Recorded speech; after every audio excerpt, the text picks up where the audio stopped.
Together with its Cayley table and the idea that this set is already identified as a group in one of our videos, let's try to determine its subgroups under the same operation multiplication modulo 10. So again, this is already identified as a group as in one of our videos. Please try to review that. And then we have here the Cayley table for us to be guided as we try to draw later on the possible subgroups. The subgroups are actually subsets of this given group where it also follows or satisfies the actions of being a group. The first guide that we can try here is the Lagrange theorem, as we are guided with the possibility of the existence of the size of our subgroups. So for our cardinality or order of our group being 4, there are 4 elements, 1, 3, 7, and 9. It is said that for any subgroup that we can actually determine later on, it follows that their order are actually positive divisors of 4. So the positive divisors of 4 are 1, 2, and then 4. We use this because we had a guide right now that we will no longer try finding any subgroup of order 3, okay, because 3 is not a positive divisor of 4. Basically, if we don't know or we will not use Lagrange theorem, we may try to come up with possibility for subgroup of order 3 and later on probably identify that they are also not subgroups. So basically we have this, and let's start now with the first subgroup. It's actually a subgroup that follows the greatest order. We have here 4. It's actually the set itself or the group itself containing 1, 3, 7, and 9. Yes, the group itself is considered as a subgroup of itself because subgroups are subsets, and we know that the set itself is also a subset of itself. Okay, so since the group itself contains or follows the actions of being a group, so we have that for our first subgroup. The second subgroup is actually when we follow the subgroup of order 1. It's actually the subgroup with the identity of our given group here. Using the Cayley table, we will be able to identify what will be our given identity, or you can just simply browse the video discussing the proof for this group to be a group, because we also discussed there the identity of this group. And the identity of the group is also the identity of any subgroup, because they have this, they are under the same what they call this one set or group, and we know that there is a uniqueness for identity element.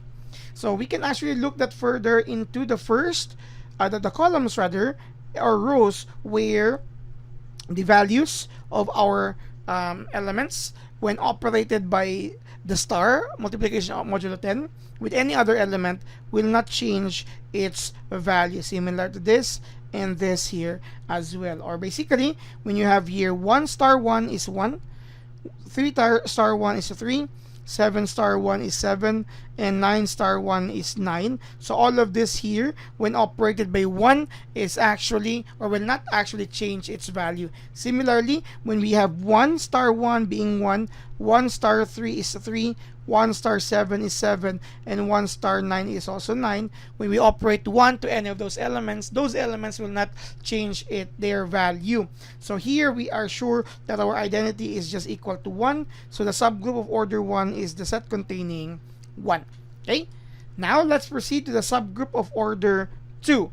For the subgroup of order 2, take note we will have 2 elements. So what will be those elements? We have 4 elements here, and we might have different or a lot of combinations, but we are guided that since our subgroup is a group, the first consideration must be also satisfied. The existence of our identity element, which is equal to 1 in each pair of, or each subgroup of order 2. 1 should always be there. Hence, we will have these possible options for subgroup of order 2.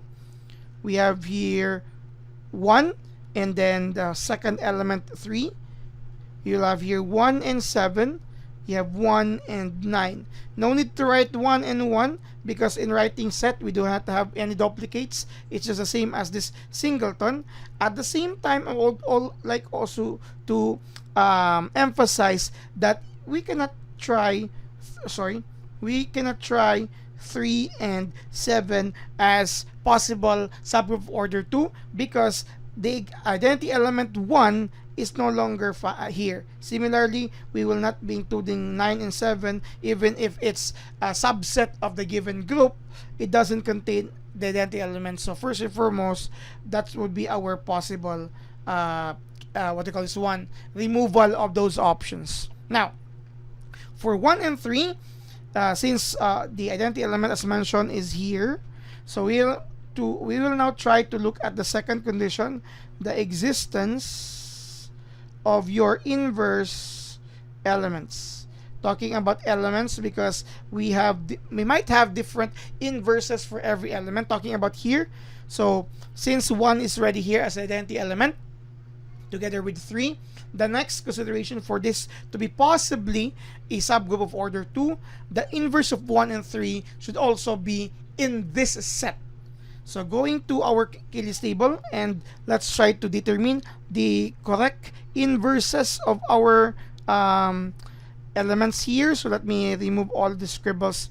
So we would know the inverses once we look into the options or the grids containing 1. 1 would be the identity element, and we know that when two elements are inverse of the other because when they are operated with the same operation given, the star operation, or in this case multiplication modulo 10, they should result to the identity.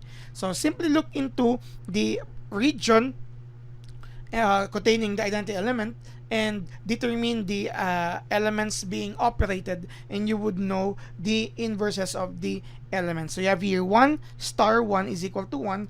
We can see that the inverse of 1 is just 1 itself. Similarly for 3, it's here. We can now see that 3 star 7 results to 1. So the inverse of 3 is 7. Next, we have here this one, 7 star 3. So we can say that the inverse of 7 is 3. And finally, for this item here, that's actually 9 star 9. So the inverse of 9 is 9. So all of this, when we consider this as elements of those possible subgroups of order 2, this must be in that set. Talking about the first item here, yes, the inverse of 1 is 1, but the inverse of 3 is 7. So this is no longer possible to be a subgroup of order 2. You might try to say, I will add 7 here, but since we are still on order 2, and according to the Lagrange theorem, no more possibility for order 3, that means this is no longer possible, and then again, we drop that. Similarly, for the second, the inverse of 1 is 1, but the inverse of 7 is 3, so we drop this as well. And finally, for 1 and 9, the inverse of 1 is 1, the inverse of 9 is actually 9, and 9 is actually here, so that's a candidate. Again, let me clarify, it should be a candidate because even if the identity is there and the inverses are also there, we need to satisfy the last one, the closure property, under the same operation. That would mean if we're going to operate all the elements here, 1 star 1, 9 star 9, even the 1 star 9 and 9 star 1, the results, when result to 1 or 9, then we can see that's closed, and we now accept that as a subgroup of order 2. So we can verify that again using our KD table. So we have 1 star 1, so it's actually 1, so 1, so check. 9 star 9 is also 1, so check, it's already here. How about 1 star 9? 1 star 9 is actually 9. Check, it's here. And of course, 9 star 1 is also 9 because 1 is identity. Or if you're not convinced with that, 9 star 1 is actually 9. So since the results are just 1 and 9, they are also elements of this one. So it's closed under the same operation. It has the identity of 1 and the inverses of 1 being 1 and 9 being 9. This is now accepted as the subgroup of order 2 for the given group here. So since we don't have any other sets of order 2, we'll end here.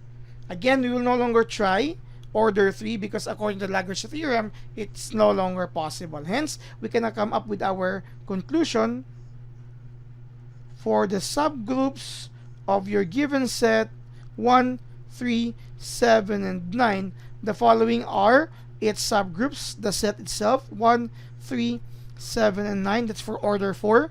For order 1, you have the set containing the identity element 1. And finally, for order 2, you have the set containing 1 and 9. So you only have 3 subgroups rather for the given group following all of these discussions. So simply do something like this, verify using your KD table, and of course, you might want to use the Lagrange theorem as your guide here. Thank you very much for watching.